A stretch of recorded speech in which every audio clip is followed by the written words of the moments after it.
Subscribe कीजिए knowledge blockbuster को और प्रेस कीजिए बेल आइकन हमारे वीडियो सबसे पहले देखने के लिए। अगर आप भी APS 95 पेंशन भोगी हैं तो आज की यह खबर आपके होश उड़ा देगी। दिल्ली के गलियारों से बहुत बड़ी खबर निकलकर सामने आ रही है। प्रधानमंत्री नरेंद्र मोदी ने एक ऐसा फैसला ले लिया जिसकी गूंज पूरे देश में सुनाई दे रही है। आज मैं आप लोगों को यह आश्वासन दे रहा हूं कि 1 फरवरी से आप सभी के खातों में 700, 500 और DA यानी महंगाई भत्ता लागू होने जा रहा है। क्या 1 फरवरी को आपके बैंक अकाउंट में 7,500 और साथ में DA क्रेडिट होने वाला है? क्या कमांडर अशोक रावत की सालों की तपस्या रंग लाई है? आज की इस वीडियो में मैं आपको वह सच बताऊंगा जो शायद ही किसी न्यूज़ चैनल ने आपको दिखाया होगा।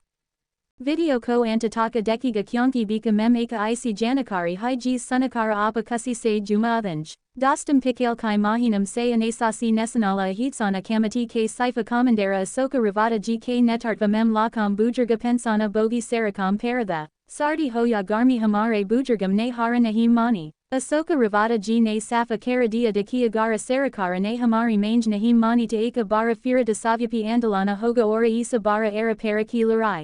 Hogi, Lekina Sutram ke Havel se Kabara e Rahi Haiki Sarakara Aba Ora Riska Nahim Lina Kahati. सूत्रों का दावा है कि PM मोदी ने खुद इस फाइल पर संज्ञान लिया है।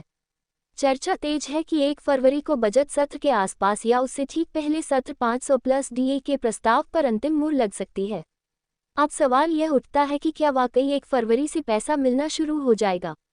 सोशल मीडिया पर एक रिपोर्ट वायरल हो रही है जिसमें दावा किया जा रहा है कि वित्त मंत्रालय और श्रम मंत्रालय के बीच लंबी बैठक हुई है।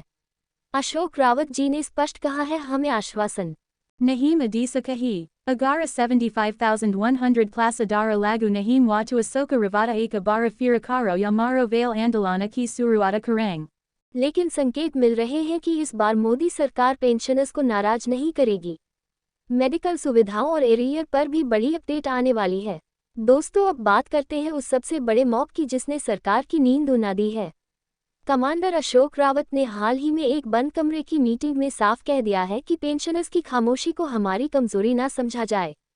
उन्होंने एक डेडलाइन तय कर दी है। अशोक रावत जी का कहना है कि अगर 1 फरवरी के ऐतिहासिक दिन पर सरकार ने हमारी चारों मुख्य मांगों को, जिसमें 7,500 पुलिस DA मेडिकल सुविधा और नॉन EPS रिटायर्ड कर्मचारियों को शामिल करना है, पूरा नहीं किया तो देश का चक्का जाम हो जाएगा। क्या आप जानते हैं कि इस बार का आंदोलन पहले से अलग क्यों होगा? क्योंकि इस बार लाखों पेंशनर्स के साथ उनके परिवार और बच्चे भी सच पर उतरने की तैयारी में हैं। अब आपके मन में सवाल होगा कि क्या मोदी जी वाकई 7,500 भारतीय नेपाली रुपया देंगे? देखिए, चुनावी गणित और पेंशनर्स की भती नाराजगी को देखते हुए PM और PMO से जो संकेत मिल रहे हैं वह सकारात्मक है। Sutram ke Mutabika Rama Mantralaya ne Eka Naya Drafta Tayarakia. इस ड्राफ्ट में कम से कम पेंशन को बढ़ाने का प्रस्ताव रखा गया है। Bail Hai Sarakara Eyes Kistam Mem Lagu Karam Lekina 1 Faravari Ko Honiantima Adisukana Ka Intajara Hai. लेकिन सूत्रों का कहना है कि 1 फरवरी से EPS 95 के तहत पेंशन बढ़ोतरी लागू करने की दिशा में काम तेजी से आगे बढ़ रहा है। और यही वजह है कि सोशल मीडिया से लेकर जमीनी स्तर तक एक ही सवाल गूंज रहा है, क्या इस बार सच में 7500 प्लस DA खाते में आएगा, और अगर आएगा तो किन शर्तों के साथ? क्योंकि इस पूरी लड़ाई में एक नाम सबसे ज्यादा उभर कर सामने आता है, अशोक रावत, जिन्होंने वर्षों से EPS 95 पेंशनर्स की आवाज को सड़क से संसद तक पहुंचाया और साफ शब्दों में कहा कि पेंशन भीख नहीं बल्कि अधिकार है, और यही वाला ऐलान ऐतिहासिक हो सकता है। क्या मोदी सरकार 2026 के सबसे बाकी तोहफे से करोड़ों बुजुर्गों का दिल जीत पाएगी?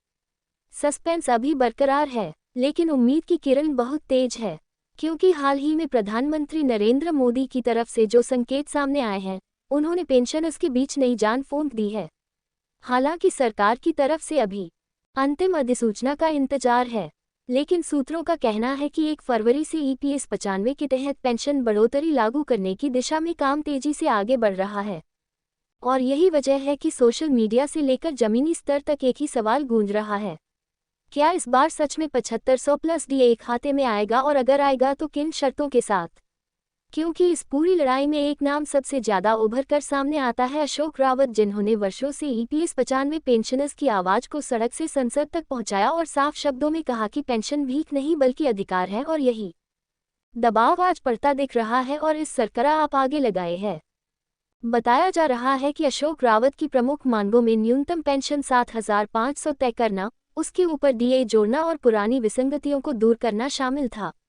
और अब खबर यह है कि इन मांगों पर सहमति बनने की दिशा में ठोस बातचीत हो चुकी है। फिलहाल है, लेकिन सस्पेंस अभी खत्म नहीं हुआ है, क्योंकि अशोक रावत पहले ही साफ कर चुके हैं कि अगर सभी मांगें पूरी तरह लागू नहीं हुई, अगर किसी भी स्तर पर कटौती या टालमटोल की गई, तो आंदोलन एक बार फिर शुरू होगा और इस बार पहले से ज्यादा व्यापक होगा। हालांकि इस बीच जो संकेत मिल रहे हैं वह ये है कि सरकार कम से कम 7,500 प्लस डीए वाली मांग पर पीछे हटने के मूड में नहीं है, क्योंकि राजनीतिक, सामाजिक और नैतिक तीनों तरह का दबाव इस समय अपने चरम पर है और सरकार, राशन और इलाज सब कुछ महंगा हो चुका है और 7500 प्लस डीए से कम पर सम्मानजनक जीवन संभव नहीं है। इसी उम्मीद और आशंका के बीच हर पेंशनर की नज़र सरकार के अगले कद है। व्हाट्सएप ग्रुप्स में मैसेज घूम रहे हैं, यूट्यूब पर वीडियो वायरल हो रहे हैं और हर कोई 1 फरवरी की सुबह का इंतजार कर रहा है, क्योंकि अगर उस दिन खाते में बढ़ी हुई पेंशन दिखी तो ये सिर्फ एक अपडेट नहीं बल्कि दशकों के संघर्ष की जीत होगी। और अगर किसी कारणवश देरी हुई तो अशोक रावत के शब्दों में आंदोलन की चिंगारी फिर से भड़क सकती है। इसलिए आने वाले दिन ईपीएस 95 की जानती है कि ईपीएस 95 पेंशनर्स अब और इंतजार नहीं करेंगे। यही कारण है कि फरवरी की तारीख को लेकर चर्चाएं तेज हैं। कुछ लोग इसे बजट से पहले का बड़ा संदेश मान रहे हैं तो कुछ इसे लंबे संघर्ष का नतीजा बता रहे हैं। लेकिन आम पेंशनर के लिए असली सवाल यही है कि खाते में पैसा कब आएगा और कितना आएगा, क्योंकि महंगाई के इस दौर में दवाएं, राशन और इलाज सब कुछ महंगा हो चुका है और 7500 प्लस डीए से कम पर सम्मानजनक जीवन संभव नहीं है। इसी उम्मीद और आशंका के बीच हर पेंशनर की नज़र सरकार के अगले कद है। व्हाट्सएप ग्रुप्स में मैसेज घूम रहे हैं, यूट्यूब पर वीडियो वायरल हो रहे हैं और हर कोई 1 फरवरी की सुबह का इंतजार कर रहा है, क्योंकि अगर उस दिन खाते में बढ़ी हुई पेंशन दिखी तो ये सिर्फ एक अपडेट नहीं बल्कि दशकों के संघर्ष की जीत होगी। और अगर किसी कारणवश देरी हुई तो अशोक रावत के शब्दों में आंदोलन की चिंगारी फिर से भड़क सकती है। इसलिए आने वाले दिन ईपीएस 95 के इतिहास के सबसे निर्णायक दिन माने जा रहे हैं और यही वजह है इस अपडेट को हल्के में लेना भारी पड़ सकता है। अगर आप या आपके परिवार में कोई ईपीएस 95 पेंशन है तो नज़र बनाए रखिए, क्योंकि फैसला बेहद करीब है और इस बार कहानी मोड़ लेने वाली है। प्रधानमंत्री नरेंद्र मोदी की तरफ से हाल ही में एक बहुत बड़ा संकेत दिया गया है कि 1 फरवरी से ईपीएस 95 पेंशनर्स के खातों में 7500 भारतीय नेपाली रुपए प्लस डीए आने वाला है। और यही बात सुनते ही पूरे देश में उम्मीदों की लहर दौड़ गई। लेकिन सवाल वही पुराना है, क्या ये सच में होने वाला है, या फिर यह भी नहीं खोखले वादों की लिस्ट में जुड़ जाएगा जो हर बार किसी बड़ी तारीख से पहले किए जाते हैं। सूत्रों की माने तो सरकार के अंदर बैठकों का दौर चला है, फाइलें आगे बढ़ी हैं और कहा जा रहा है कि फैसला लगभग तय है। लेकिन दूसरी तरफ वही सिस्टम है जिसने पहले भी आखिरी वक्त पर सब कुछ टाल दिया था और पेंशनर्स को सिर्फ भरोसे का सहारा देकर घर भेज दिया था। इसी बीच अशोक रावत का नाम फिर से चर्चा में है, क्योंकि दावा किया जा रहा है कि डी अशोक रावत का नाम के सामदा दास से 2 करोड़ में क्यारी बात थी। उनकी सारी मांगे मान ली गई हैं और सरकार अब पीछे हटने की हालत में नहीं है। लेकिन यहीं से सस्पेंस शुरू होता है, क्योंकि अशोक रावत खुद पहले भी साफ कह चुके हैं कि जब तक पैसा खाते में नहीं आता तब तक किसी भी ऐलान पर भरोसा नहीं किया जाएगा। और अगर 1 फरवरी को भी सिर्फ बयानबाजी हुई तो आंदोलन एक बार फिर सड़कों पर होगा और इस बार पहले से ज़्यादा तेज होगा। दिलचस्प बात यह है कि सोशल मीडिया पर वायरल हो रही खबरें कुछ और ही कहानी बता रही हैं।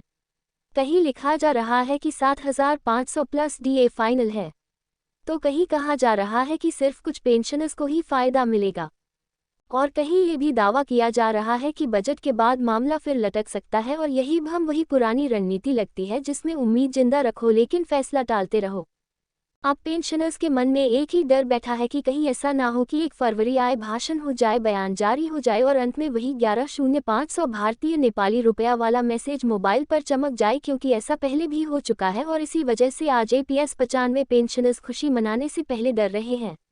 उन्हें याद है हर वह तारीख जब कहा गया था अब की बार पेंशन बढ़ेगी, लेकिन हर बार Surfa Tarika Badali Ora Halata Vaha Rehi, Aba Savala Surfa Atana Haiki Kya Isa Baravati Sakabananjia. फिर यह भी एक और राजनीतिक जुमला साबित होगा। क्योंकि जब तक खाते में 7,500 प्लस डीए नहीं आता तब तक हर खबर, हर दावा और हर संकेत सिर्फ एक अधूरा वादा ही माना जाएगा। और यही वजह है कि 1 फरवरी ईपीएस 95 पेंशन के इतिहास की सबसे बड़ी कसौटी बन चुकी है, जहां या तो भरोसा लौटेगा या फिर सिस्टम से आखिरी उम्मीद भी टूट जाएगी। और इसी वजह से आज हर ईपीएस 95 पेंशनर के दिल में एक अजीब सा डर बैठा हुआ है, क्योंकि उन्हें अच्छे से याद है कि कैसे हर बार किसी बड़ी तारीख से ठीक पहले बड़े बड़े दावे किए गए थे। कभी कहा गया बजट में घोषणा होगी, कभी कहा गया प्रधानमंत्री खुद फैसला लेंगे, कभी कहा गया कैबिनेट से मंजूरी मिल चुकी है, लेकिन हर बार नतीजा वही निकला, सिर्फ बयान बदले। ये बताती है कि सरकार पूरी तरह दो हिस्सों में बंटी हुई है। एक तरफ वह लोग हैं जो मानते हैं कि अब ईपीएस 95 पेंशन को बढ़ाना जरूरी हो चुका है। Varana samajika narajagi barhegi, ora dusari tarifa vaha adhikari hayam jo karka ora niyamam ka havala dakara faisal ko talana kahat hayam। और यही टकराव जी बंटी को साला की 4 करके पास में की 4 करके हारा था, नहीं की 4 करके। अब एक शान की 4 करके हारा था नहीं, कमेंट कर आता है। इस पूरे मामले को और रहस्यमय बना देता है, क्योंकि बाहर से संकेत सकारात्मक दिखते हैं लेकिन अंदर से तस्वीर पूरी तरह हालात नहीं बदले। और अब जब एक बार फिर 1 फरवरी और 7,500 प्लस डीए की बात जोर पकड़ रही है, तो लोग पूछ रहे हैं कि क्या इस बार सच में कुछ अलग होने वाला है, या फिर यह भी उसी पुरानी स्क्रिप्ट का हिस्सा है जिसमें उम्मीद दिखाकर समय निकाला जाता है। अंदर खाने से जो बातें छन कर आ रही है वह ये बताती है कि सरकार पूरी तरह दो हिस्सों में बंटी हुई है। एक तरफ वह लोग हैं जो मानते हैं कि अब ईपीएस 95 पेंशन को बढ़ाना जरूरी हो चुका है, वरना सामाजिक नाराजगी बढ़ेगी, और दूसरी तरफ वह अधिकारी हैं जो खर्च और नियमों का हवाला देकर फैसले को टालना चाहते हैं। और यही टकराव जी बंटी को साला की 4 करके पास में की 4 करके हारा था, नहीं की 4 करके। अब एक शान की 4 करके हारा था नहीं, कमेंट कर आता है। इस पूरे मामले को और रहस्यमय बना देता है, क्योंकि बाहर से संकेत सकारात्मक दिखते हैं लेकिन अंदर से तस्वीर पूरी तरह साफ नहीं है। इसी बीच अशोक रावत का एक और बयान पेंशनर्स के बीच आग की तरह फैल गया है, जिसमें उन्होंने कहा कि अब भरोसा सिर्फ खाते में आने वाले मैसेज पर ही किया जाएगा, किसी प्रेस कॉन्फ्रेंस, किसी भाषण या किसी पोस्टर पर नहीं। और यही लाइन पेंशनर्स की हकीकत बयां करती है, क्योंकि सालों से उन्हें सिर्फ शब्द मिले, पैसे नहीं मिले। और अगर इस बार भी वही हुआ तो आंदोलन तय है, और वह आंदोलन सिर्फ दिल्ली तक सीमित नहीं रहेगा बल्कि हर राज्य, हर शहर और हर फैक्ट्री गेट तक पहुंचेगा। अब सवाल यह है कि क्या सरकार इस जोखिम को लेने के मूड में। धन्यवाद। और ये वीडियो अगर आपको अच्छी लगी तो इसे लाइक और शेयर ज़रूर करिए, और इस वीडियो को देखने के लिए धन्यवाद।